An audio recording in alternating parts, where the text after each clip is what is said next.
여호와의 말이니라. 아멘. 오늘도 말씀과 기도로 화요일 하루를 시작하는 우리 모든 성도들 가운데 하나님의 놀라운 은혜가 언제나 함께하여 주시기를 주님의 이름으로 간절히 축원드립니다. 오늘 동독할 말씀은 에스겔 4장에서 7장까지 말씀입니다. 그리고 오늘 살펴볼 말씀은 에스겔 5장의 말씀입니다. 5장 1절에서 4절 말씀은 예루살렘 함락 당시의 사륙과 일부 남은 자의 보존을 예고하는 머리털과 수염의 분산 처리를 명하시는 내용입니다. 여기에 보면 하나님은 먼저 에스겔로 하여금 날카로운 칼로 머리털과 수염을 깎은 다음 그것을 3등분하여 3분의 1은 성 안에서 불사르고 3분의 1은 성읍 사방에서 칼로 치고 3분의 1은 바람에 흩으라고 명하셨습니다. 이는 예루살렘 거민들 중 3분의 1은 기근과 질병으로 죽고 3분의 1은 침략군에 의해 살육을 당하며 3분의 1은 열방으로 흩어지게 될 것임을 상징적으로 예고하는 것이었습니다.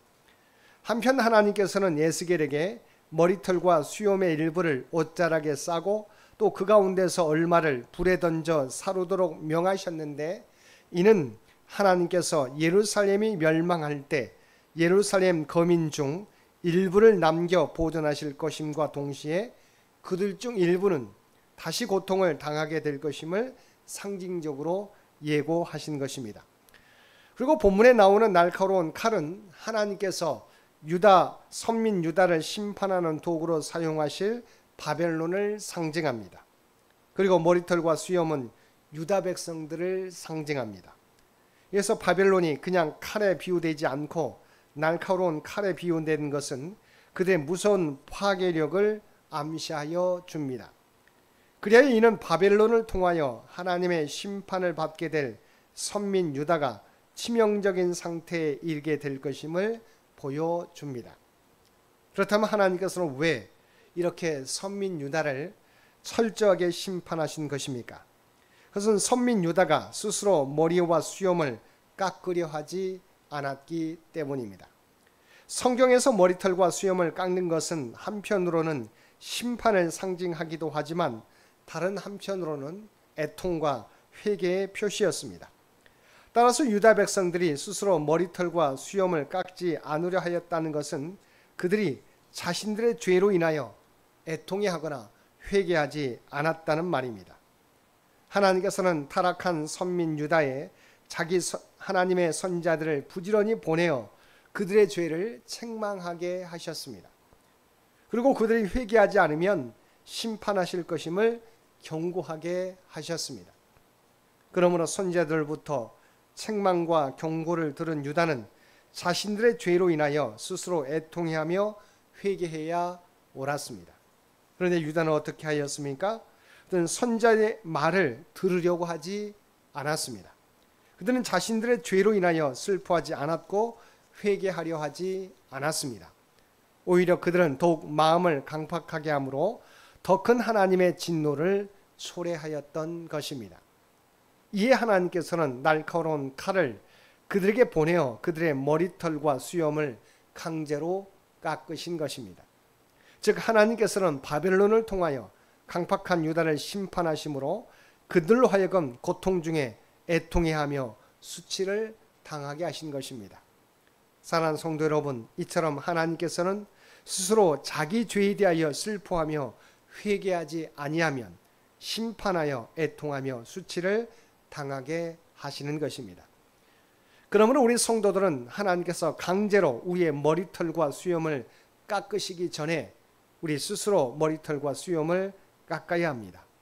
죄는 그대로 방치하여 두면 반드시 더 큰 죄가 되고 결국에는 돌이킬 수 없는 심판과 재앙이 되어 우리를 덮치게 될 것입니다. 그러므로 우리는 스스로 애통하며 회개하여 우리 안에 있는 죄를 씻어내야 할 것입니다. 5절에서 17절까지 말씀에서는 하나님으로부터 선택된 거룩한 도성 예루살렘이 처참하게 하나님의 준엄한 심판을 받을 수밖에 없는 원인을 제시하고 예루살렘에 대한 심판을 이방 앞에서 철저하고도 확실하게 집행하실 것임을 강조한 사실을 보도하고 있습니다. 먼저 5절에서 7절에서는 예루살렘 심판 원인으로서 예루살렘이 하나님의 구속사의 중심과 구속사 전개 통로로 세움받았음에도 불구하고 이방인들 이상으로 하나님 말씀에 불순종하며 악을 행하였음을 지적하시고 있습니다.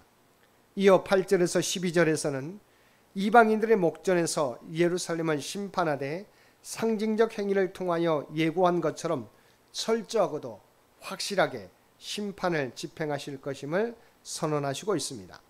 다음 13절에서 15절에서는 하나님께서 예루살렘에 대하여 예고하신 대로 모든 심판을 다 집행하신 후에 그 진노가 해소될 것과 그로 말미암아 예루살렘이 이방인들 앞에서 수치와 조롱거리로 전락하게 될 것이라고 예고하시고 있습니다. 끝으로 16절과 17절에서는 앞서 에스겔의 상징적 행위로 예고된 대로 예루살렘을 기근과 질병과 칼로서 철저하게 심판하실 것임을 다시 한번 강조하시고 있습니다. 하나님께서 예루살렘으로 상징되는 이스라엘을 열방 중에서 택하여 당신의 하나님의 선민으로 삼으신 것, 그들을 하나님의 구속사의 중심과 정계 통로로 삼아 열방 가운데 두신 것은 하나님 알지 못하는 이방인들에게 하나님의 말씀을 전하여 그들로 하나님을 믿고 구원을 얻도록 하기 위함이었습니다. 그러므로 이스라엘은 실로 막중한 구속사적 사명을 가진 민족이며 나라였습니다. 따라서 그들은 이방 나라에 하나님의 말씀을 전하는 것은 물론 하나님의 말씀대로 삶으로써 이방 나라의 본이 되어야 했습니다. 그런데 이스라엘은 이방 나라에 하나님의 말씀을 전하며 본이 되기는커녕 도리어 이방인을 능가할 정도로 타락하고 부패하였습니다. 이에 하나님은 이방인의 목전에서 예루살렘을 심판하심으로 자신을 하나님의 선민이라고 말하면서도 하나님의 말씀대로 살지 않는 그들로 하여금 수치와 조롱을 당하게 하시고 이방인들로 구경거리가 되게 하신 것입니다. 오늘 우리 교회와 성도들은 구약 이스라엘과 마찬가지로 하나님께서 구속사의 중심과 구속사의 전개 통로로 삼으신 존재들입니다. 따라서 우리가 얼마나 하나님의 뜻에 충실한 삶을 사느냐에 따라서 하나님을 모르는 자들의 운명도 좌우될 것이며, 만일 우리가 불신자들 이상으로 타락하고 부패하여 하나님의 구속사와 전개 통로로서의 역할을 다하지 못한다면 우리 또한 구약의 이스라엘 백성들과 같은 운명을 맞이하게 될 것입니다. 사랑하는 성도 여러분, 우리에게는 하나님의 백성이 된 은혜도 있지만 또한 우리에게는 하나님의 백성으로서 감당해야 될 책임도 있습니다. 그 책임을 감당하지 못할 때 우리에게는 더 무거운 형벌이 내려지게 될 것입니다. 오늘도 하나님의 백성에게는 감당할 사명과 책임이 있음을 기억하고 오늘 우리가 서 있는 자리에서 우리에게 맡겨주신 귀한 사명을 온전히 감당하며 충성되게 감당하며 살아가는 저와 여러분 모두가 되시기를 주님의 이름으로 간절히 축원드립니다. 함께 기도드리겠습니다. 사랑하느가 충만하신 아버지 하나님, 오늘도 우리를 하나님의 백성 삼아주신 것 감사드립니다. 우리로 하여금 하나님의 백성으로서 온전히 감당해야 될 사명과 책임을 다하는 우리 모두가 되게 하여 주옵소서. 또한 본이 되는 삶을 통하여 많은 사람들을 주 앞으로 인도하며 살아가는 우리 모두가 되게 하여 주옵소서. 오늘도 이 나라와 이 민족을 기억하시고 하나님께서 주인 되어 주셔서 하나님의 뜻 가운데 통치하시고 인도하여 주시기를 원합니다. 교회 창립 100주년을 준비하며 나아가는 창현재단을 기억하여 주시고 하나님의 뜻을 깨닫게 하여 주시고 그 길을 준비하여 다음 선교 100년을 준비하는데 부족함이 없도록 주의 재단을 주의 도구로 사용하여 주옵소서. 육신의 연약함 가운데 있는 주의 백성들, 오늘도 하나님을 의지하며 간구하게 될 때 그들의 간구 가운데 역사하여 주옵소서. 놀라운 은혜를 더하여 주옵소서. 그리하여 하나님의 놀라운 치유와 회복의 역사가 마음의 평안이 임하게 하여 주시옵소서. 또한 살아남은 우리 자녀 손들을 위하여 기도드립니다. 하나님과 늘 동행하며 그들의 믿음이 약해지지 않게 되기 원합니다.